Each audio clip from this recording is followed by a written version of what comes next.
Isang mapagpalang araw po mga kalingap, mga kabente. Ayan. Narito po ngayon sa bayan po ng Dait. Kasi po ngayon nagpa-schedule po ako nung nakaraan sa NSO. Ayan, kung saan po ay makakuha po ako ng death certificate nung tatay ko. Bali, ngayon po ay iba na, hindi na po siya walk-in. Kailangan po magpa-schedule online sa Google po. Hanapin nyo lang po yung Philippine Statistic Authority. Yan, meron pong pipilapan po doon para magpa-schedule. Yan, alamin niyo din po kung saan pong branch ng Philippine Statistic Office. Yan. Ngayon pong umaga ay schedule ko po para makakuha po ng death certificate para maka requirements po sa pag nagbenta po ng lote. Dahil doon po sa tatay ko po nakapangalan yung lupa. Namatay na po yung tatay ko, 1 year old pa lang ako. Kailangan ko po kumuha ng death certificate. Kasi kailangan po sa attorney pagpagawa po ng deed of sale. Bago po gagawa ng deed of sale, yan, kailangan po mag-submit ng mga requirements na kailangan po nila. Yan.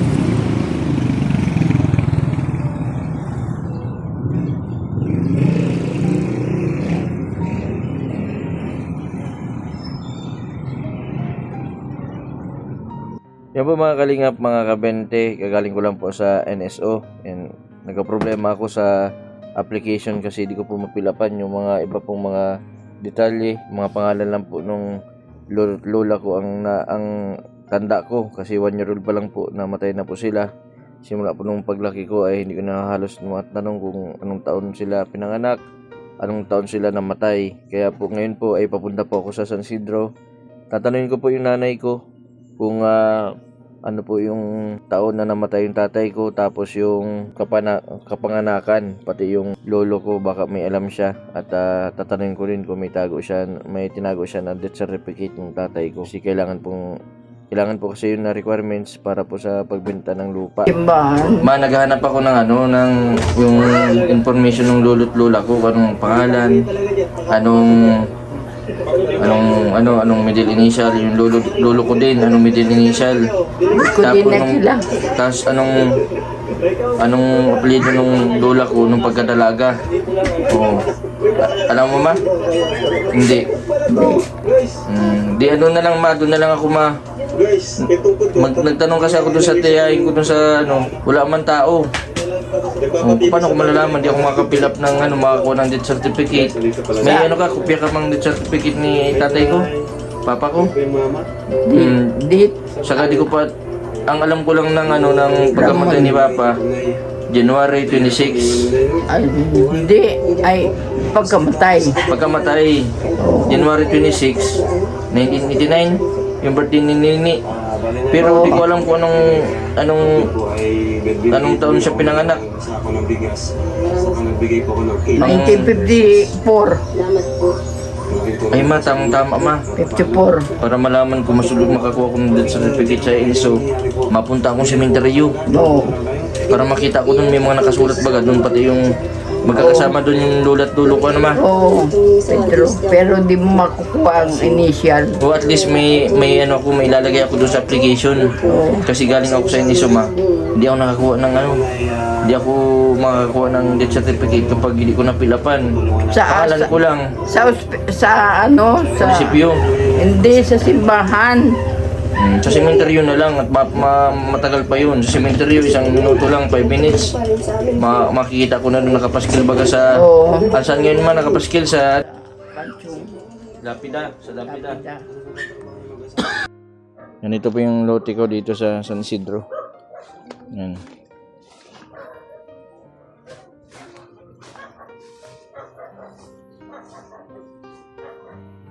Yan, ito po sana yung ibenta ko itong bakante dito para pantulong po sa nanay po ni Ken. So dati po malinis ito, sa sunod papagamasan ko. Grabe ng damo, halos lang po, 1 buwan ko lang na hindi nabalikan, kaso ang damo na agad.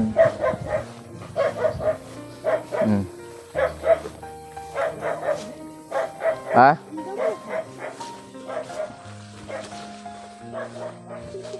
Nandito na po yung ano. Sabi. Ito po yung facility ko. Hindi matapos. Tapos, bubong na lang po ito. Kaso nagka-problema siya muna po nung namatay po yung stepfather ko. Hindi na po napatuloy kasi siya yung gumagawa nito. Yun po. Sunod-sunod po yung pagsubok na dumating.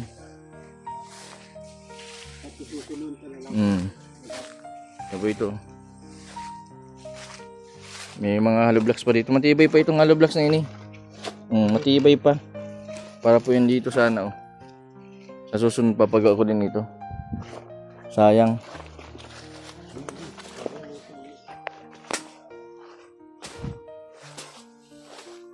Nol, magkano ang ano ang ano mo linis dito?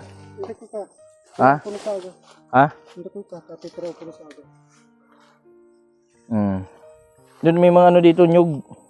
Nasa na pati si nyug digdi. May nyug digdi oh.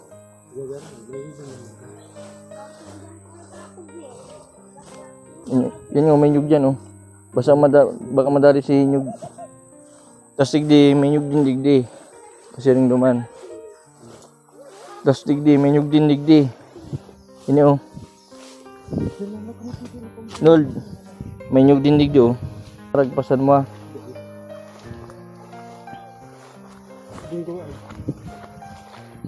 Tas digdi, nol oh. Po yung ano, mana ko dun sa tatay ko. Ilang araw mo ito, nol, tatabasan.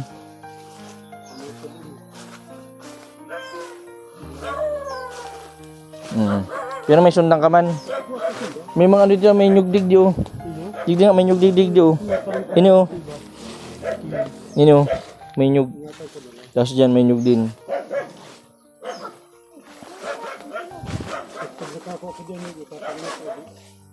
Tapos digdi oh. Tapos digdi no, may nyug inihandi mo up. Ini oh. Tapos ini. Nadi ninyo nulo. Pero ang importante ini.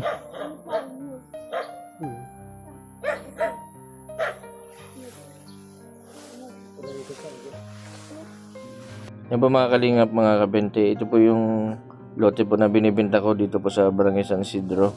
100 square meter po ito. Yan, PM lang po kayo sa akin kung dun sa price. Dito lang po yan, malapit sa Daet. At ano lang po ito, ng 5 minutes to 10 minutes po, nasa sentro po kayo ng Daet.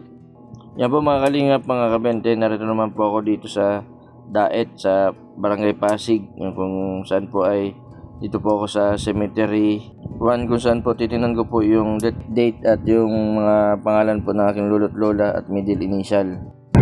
Ay grabe ang damo. Yan po mga kalingap, mga kabente, dito po nakahimlay ang aking lolo't lola at aking tatay. Yan, medyo madamo na kasi matagal-tagal na po yung November 1 lang ito na lilinisan pag araw po ng undas. Napakadelikado din pumunta dito gawa ng katulad nito, madamo. At dito din yung may mga ahas din dito na namamahay. Kapag naglilinis nga kami minsan ay nakita kaming ahas. Yan, kailangan ko po talaga na mapuntahan para makuha ko po yung information. Yan, medyo nakakatakot pero kailangan po talaga na puntahan kasi kailangan po ng tulong nung nanay po ni Ken na pampagamot po na stage po siya sa stage 3 sa ovarian cancer po siya. Nakakaawa yung sitwasyon na kapag ganito na pag may emergency di mo alam kung saan ka lalapit, di mo alam kung anong gagawin mo, kaya ito lang po din yung naisip ko na paraan para makabenta at may pantulong po sa kanila. Mahirap po talaga na lumaki na walang magulang, wala kang alam na anong impormasyon nila, kung anong bang middle initial ng lolo't lola mo. At wala din sa akin na guide noon, gawa ng malilit pa po kami na namatay po yung tatay namin. Yan, nakapag-asawa naman po si nanay namin. Yung si father ko nakamamatay lang po nung nakaraang taon. Ito po na di ko po maisip na kailangan pa pala namin malaman information ng mga sinauna tulad nung mga apelyido po middle initial ng lolo't lola ko, kasi di po ako makapag-fill up sa application gawa ng wala din po akong alam at wala din po akong kopya nung mga dati pa. At tinanong ko naman din po sa guard kung pwedeng pirma ko na lang o kaya ID. Kasi kailangan daw po na mapilapan yung application, kaya po naisipan ko na puntahan po dito sa sementeryo para malaman ko po yung ilang mga detalye kung ano po yung kapanganakan ng tatay ko, kasi na balitan ko kasi po nung dati na dalawa yung nakalagay na birth date, kaso di ko po alam kung ano po yung tunay, kasi dito po sa sementeryo na makikita yun. Kaso pagpunta ko po dito, yung birth date po ng tatay ko ay binago na pala nila yung karat nung sa lapida. Mga pangalan na lang po ng lolo't lola ko. Yung pong Pedro Saldua, yan lolo ko po yan, Consuelo M. Saldua. Lola ko po yan, yung Ramon Saldua, yun naman po yung tatay ko. Yan, Consuelo M. Saldua, yung M. Magana. Yung Pedro A. Saldua, yan po yung ang po niya na abogado. Yan, nakita ko din po dun sa application yung apelyido po ng lola ko ng pagkadalaga. Ang apelyido po ng lola ko ng pagkadalaga ay Bilyar Magana. Medyo bigatin pala yung kamag-anak ko, si Manny Bilyar pala ang bigating kamag-anak ng mga Saldua. Buti na lang po at nakita ko po itong impormasyon na ito at ito lang po yung nakuha kong impormasyon dito po sa cemetery, dito sa puntod po ng lolo't lola ko at pati yung tatay ko. Yan, pwede na yan siguro po ito, papag-usapan ko na lang po din sa NSO na yun lang po yung nakuha ko dito ng impormasyon at dun sa iba, yung ibig sabihin po ng middle initial. Buti na lang po at nag-reply agad yung pinsan kong isa. Yan, maraming salamat sa lahat po ng mga viewers, sa mga nagtulong po dun sa mama po ni Ken, sa mga nag-sponsor po. Maraming salamat po sa inyo, kay Kalingap Rab, Kuya Bal, sa mga kasama ko po sa Kalingap. Maraming salamat po. Malaking tulong po yung binigay po ninyo para po dun sa asawa ko na makapagpagamot po siya, kasi 3 session po yung gagawin sa kanya. Una po ay radiation, pangalawa po ay chemotherapy, at meron pa pong isa meron pa pong procedure na gagawin, parang branchy, baka may something na ganun. At sana po isama na din po ninyo yung sa dasal yung nanay po ni Ken na gumaling, kasi nakakawa din yung mga anak po namin na 2, malilit pa po sila. Kailangan din po nila ng magulang.